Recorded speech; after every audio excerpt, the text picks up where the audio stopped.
ایک شوہر جس کی آنکھوں کے سامنے اس کی بیوی کو ننگا کیا گیا، اس کی بیوی کے ساتھ ایک نہیں، دو نہیں، تین نہیں، بلکہ چار مردوں نے درندگی کی۔ ایک شخص موبائل کی روشنی میں فصلوں میں لے جا کر اس کی ویڈیو بنا رہا ہے۔ اس کے بعد توبہ نعوذ باللہ استغفار، یہ لوگ اس شوہر کو کہہ رہے ہیں کہ اب تم اپنی بیوی کے ساتھ وہ میاں بیوی والا تعلق قائم کرو، ہماری آنکھوں کے سامنے فصلوں کے اندر ہم اس کی ویڈیو بنائیں گے۔ یہ واقعہ 1 ماہ پرانا ہے، FIR اب درج ہوئی ہے، اب وہ ملزمان گرفتار ہوئے ہیں۔ اب یہ FIR لیٹ کیوں ہوئی، واقعہ کہاں کا ہے، اس واقعے کے پیچھے اصل کہانی کیا ہے، تمام تر تفصیلات سننے کے بعد اگر آپ لوگوں کے پاؤں تلے زمین نہ نکلے تو پھر کہنا کہ ہم کس معاشرے کے اندر زندگی گزار رہے ہیں۔ زمانہ جہلیت کے اندر اس طرح خواتین کے ساتھ ہوتا تھا، لیکن اب 2025 میں جہاں پر جدید دور، جدید ٹیکنالوجی، جہاں پر CCD، جہاں پر پنجاب پولیس، پیرا فورس، CIA، اتنے ڈپارٹمنٹ ہونے کے باوجود خواتین کی عزتیں محفوظ نہیں ہیں۔ جس ملک کی وزیر اعلیٰ عورت ہے، اس کے باوجود اس معاشرے کے اندر خواتین کے ساتھ ایسے کام ہوں تو پھر کیا کرنا چاہیے، کس ملک کے اندر جانا چاہیے، کہاں پر زندگی گزارنی چاہیے۔ تمام تر تفصیلات ذرا سنیے گا۔ FIR کا نمبر ہے 484/25، تھانہ کسو کی، ضلع حافظ آباد کا یہ واقعہ ہے، اور مدعی مقدمہ کا نام علی رضا ہے۔ علی رضا کا یہ کہنا ہے کہ میں 25/4/2025 کو شام 6-7 بجے جمعے کے روز اپنی بیوی کو اپنی بہن کے گھر سے لے کر واپس آ رہا تھا، اور ایک مدینہ شوگر مل کے پاس جو کہ حافظ آباد کے اندر ہے، وہاں پر بیوی کو رفع حاجت ہوتی ہے۔ بیوی اپنے شوہر کو رکنے کے لیے کہتی ہے، شوہر موٹر سائیکل روک دیتا ہے، بیوی اس سڑک سے تھوڑا نیچے جا کر رفع حاجت کے لیے رکتی ہے۔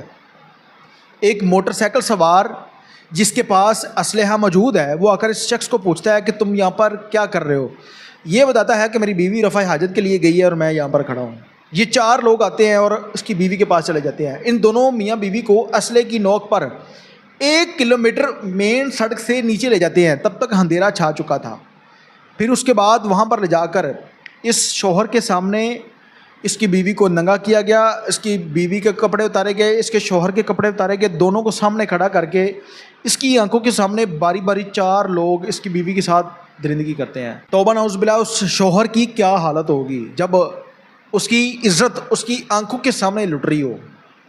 پھر جب ان کا دل بھر جاتا ہے تو پھر یہ چاروں ملزمان شوہر کو کہہ رہے ہیں کہ اب تم ہماری آنکھوں کے سامنے اپنی بیوی کے ساتھ میاں بیوی والا تعلق قائم کرو گے۔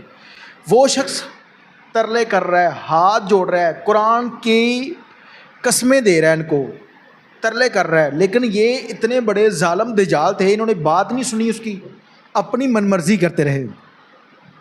جب ان کا دل بھر جاتا ہے تو پھر ان کو کپڑے پہنا کر کہتے ہیں کہ یہ ویڈیو بن گئی ہے، اگر یہ ویڈیو آپ لوگ چاہتے ہیں وائرل نہ ہو تو آپ نے یہ کیس نہیں کرنا، آپ نے کسی کو بتانا نہیں ہے، نہیں تو زندگی تباہ و برباد ہو جائے گی۔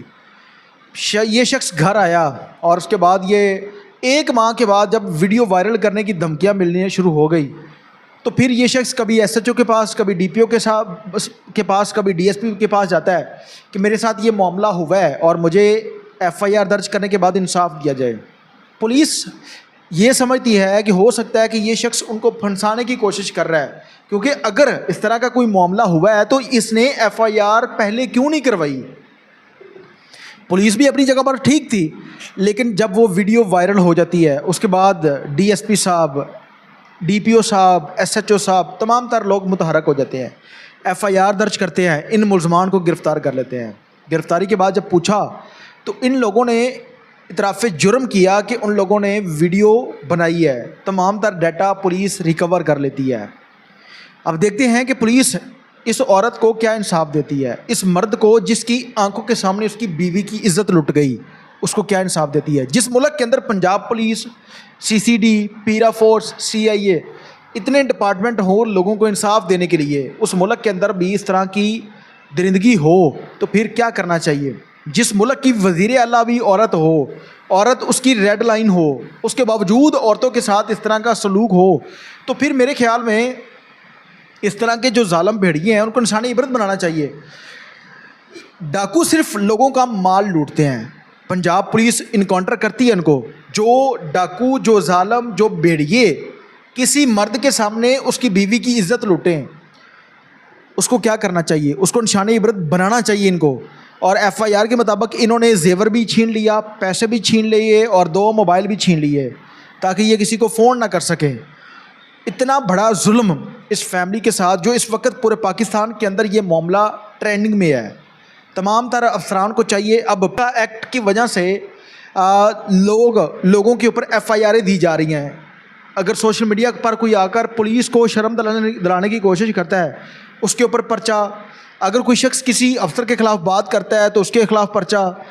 مجھے یہ بتائیں کہ اگر میں فرض کریں کہ میں کسی افسر کے خلاف بات کرتا ہوں کہ اس نے رشوت لی ہے، تو میں اگر جھوٹا ہوں تو میرے اوپر ایف آئی آر ہو جائے گی. اگر میں سچا ہوں تو کیا اس افسر کو، کیا واقعتاً میں اگر ثبوت دیتا ہوں تو کیا اس افسر کو پھانسی پر لٹکا دیں گے آپ لوگ؟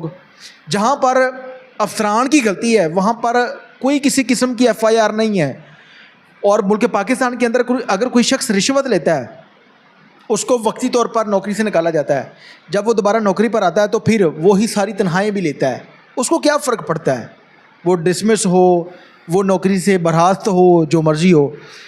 میری پولیس کے افسران سے اور اسپیشلی مریم نواز صاحبہ سے گزارش ہے کہ اس تمام تر معاملے کے اوپر انویسٹیگیشن ہونی چاہیے. اور آپ ایک عورت ہیں، آپ کو عورت ذات کا درد فیل ہونا چاہیے کہ ایک شخص ایک شوہر کے سامنے اس کی بیوی کے ساتھ اتنا برا سلوک کیوں کیا گیا. دیکھتے ہیں کہ پولیس ان لوگوں کو کیا انصاف دیتی ہے. کمنٹ سیکشن کے اندر اپنی رائے کا اظہار ضرور کیجیے گا. اس کے ساتھ اپنے میزبان عمر علی کو اجازت دیجیے اور دیکھتے رہیے میرا ڈیجیٹل چینل اعلان کے بعد.